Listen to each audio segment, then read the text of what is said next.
Welcome to SciTech Culture with Steve Kern and Ben Warner, where we examine science, technology and culture in the 21st century. Visit our website at scitechculture.com. Well, it's the end of the year, Steve. We finally got here, and we're in person again in good old Adelaide. It's a lovely day out there, as you can see. I'm enjoying this nice environment that you've got for us here. Oh, thank you. The sun's shining. It's Christmas time, and it's as always we're back together. And I'm very impressed with the technology you've rolled out here to record this episode, Ben. Well, with a couple of phones, anything's possible, isn't it? So we're going to probably just wax lyrical a bit. It's the end of the year. You want to feel a bit philosophical about how things are. Where are we going, for instance, and all of that. We typically do a wrap-up show, but I think this year we might do it a bit differently because we've been thinking a little bit differently about how we might be doing things in the future and all that sort of stuff. So we'll have a bit of a chat about that. But there was a couple of things I did want to touch on first. So I had the fortunate experience of going to see Die Hard for the first time in a cinema, like doing the whole Christmas movie thing. The ultimate Christmas movie. That's right, on Christmas Eve as well. And I actually really enjoyed it. Mainly for the reason that there's something about, sort of like took me back to the 90s, obviously, when, it was heavy movie going experience as part of my life at the time. And I was kind of transported back there because obviously that was a film of a certain era, and they don't make them like that anymore. And apart from some, maybe some dated quirks that it had, it still worked really well. It was really good to see it on the big screen. Like I said, I'd only ever seen it first on VHS and then on DVD. Wow. So only in effect on a small screen. It was good to see it on a big screen. Quite enjoyed it. And if they rolled out more older movies, I might just go to the cinema more often. Who would have thought reruns at the cinema? Yeah, absolutely. So highly recommended. If they keep doing that, I'll be down there for that. And one other thing I wanted to touch on was this story about the Apple Watch in the US. It doesn't affect other countries, but apparently it got banned for infringing a patent on the blood oxygen sensor. So the Series 9 and the Ultra 2 are no longer, they were no longer available for sale. And apparently Apple, I was reading this morning, managed to get a stay on the ban, and they can go back to selling them again. But I just thought it was interesting that, for all of Apple's might and resourcing, you would think they would have played that one a little bit better. Oh, it just could have been a contractual error somewhere. A business deal gone slightly wrong. Yeah. They've paid for it. And it's interesting, you would think that someone like Apple would be able to write their own code or develop their own sensor or adapt a sensor that they've got or simply buy someone outright. But this obviously hasn't happened quite right here. It's funny that you mentioned that because I was looking in some of the detail further into it, and apparently it went back 10 years, I think. And they did offer to... I don't know if they offered to buy the company out or they just didn't get around to it. They then poached apparently all of Massimo's engineers, and this is where it's stupid because the ex-Massimo engineer actually said they patented under his name the actual sensor, so it's blatantly obvious that it was taken from them. So I don't know, I just feel like the evil side of Apple, shall we say, that or maybe the more silly side, that they weren't paying attention when they probably should have. But that's true. But you never know. That your commercial manager might have just left the company right at the wrong time and it went through. Without anyone thinking or flagging it. It's that simple. It was kind of end of the world. We couldn't in America where people couldn't buy Apple Watches for Christmas for or something. 2 days. Yeah, that's right. Yeah. Alrighty. Okay. Well, so we'll focus now on not focus. We'll just have a quick general chat about end of the year stuff. I've just kind of been thinking that we've been doing this for. Well, if you include the original podcast too, since 2011, There's probably about 500 odd episodes, I'd say. Oh, no, hang on. What's 298 plus 178? Whatever that is what the amount of episodes we've done, including this one. We're closing in on 500, Ben. And it just made me think about, all right, because I remember clearly when we were having chats when we were going to start the podcast, and even when we morphed into SciTech Culture as well, what we were doing, it was still kind of in an environment where you would be, regularly posting to social media, everything you'd put up. We settled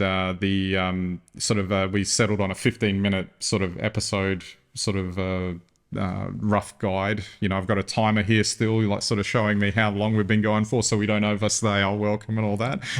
But the idea of like a 10 to 15 minute episode, we kind of punch it out. It's in bite size, and that's how it'd be digested. But things have morphed as they've gone along. We're also living in an information environment that is, how should I put it, challenging to say the least. I love challenging. And it just made me wonder about, we may, I think the idea of sitting down and having a chat is probably still more relevant than ever, but there might be, instances to have a look at how we do it. Me personally, I'm starting to get tired of the whole social media aspect, even though that's a component of it, largely because of what those platforms are doing now. Facebook and Twitter are what I'm sort of gearing my sights towards there. Although, as we know, Twitter's dead now. Yeah. Like, it's X and it's something else. So I won't go on rants about that, about what I think about that, but it's made me rethink how we're going to engage with platforms like that, and taking more advantage of the YouTube platform as well. Maybe we can, muck around with, some of the lengths of the episodes as well, break it down, maybe where it makes sense to go longer, we might do something completely different as well. It just things to think about in terms of how we go forward, because, if you think about what podcasters are doing these days, they're actually doing really long form stuff. Not that I'm suggesting that we, wax lyrical for 2 hours every week or something, but you get the idea of something has to kind of something different probably we could do, but then at the same time it's like we're trying to figure out the environment that we're working in, because like I said, it's not quite the same as what it used to be. Well, things have changed remarkably over the last 12 years. So when we started, we also had a blog that would accompany a video/audio piece. And you don't really see that much anymore. No. And in fact, if you look at any blogs, generally most blogs now are ripped off from like someone else's blogs and reappear. Or you could just put in a request into ChatGPT to write it for you. Well, that's right. So that's gone. And then there was the push towards shorter content. But as Facebook became less discoverable, or without payment, that is, and the same pretty much with all of the platforms through their own various changes to the algorithm, effectively that has changed again. And I think one of the reasons we're seeing longer form against the high-end podcasts, or amongst the high-end podcasts, is purely because they know you've only got, so much time, which is why we fragmented into smaller pieces. But now they're saying, well, if I can keep you on for an hour of my 2-hour show, I'm stopping you going somewhere else, and I become number one. So I think that's where that sort of trend is going. In terms of information, I think in the last few years, it's harder and harder to find unbiased, unpaid for topical discussions. So I think perhaps that's somewhere to go. But how that's disseminated, I think really comes down to increasing your audience base, not to huge numbers, but to numbers where... Trying to hit the algorithm as well. Trying to hit the algorithm so it's accessible to people, but by the same token, still giving them something of value. And it's interesting you mentioned the blogs, actually, because that was something I'd read in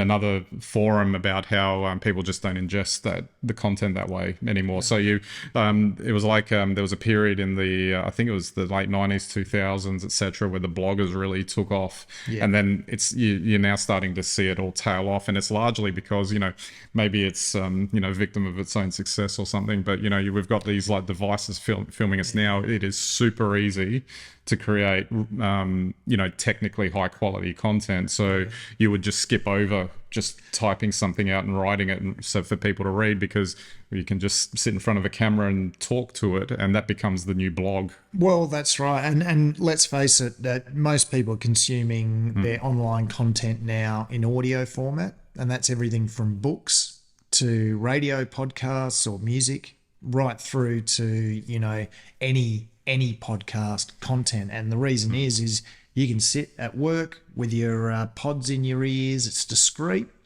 and no one can tell you that, or can see that you're actually not concentrating on your work or on the podcast, and you're just using ChatGPT to file your report. So I think that's why there's that push to that. So long format works in a work environment. You can sit there just like you can listen to the radio all day. You can listen to somebody talking about, tech, science, or culture. Absolutely. So I guess it makes it interesting to see what we'll do. I mean, I find it, obviously, I don't think the core substance of what we've been doing has changed, in the sense of it's good to sort of catch up and just have our chats. I mean, it would have been fun to have just had a camera on us yesterday when we were going at it. We had a long talk, and that's the essence, I think, of most of the podcasts. Even, I mean, the ones that frequently interview people have a slightly different purpose. But ours are just inquiring minds and wondering about, how to make sense of the science and technology around us. Absolutely.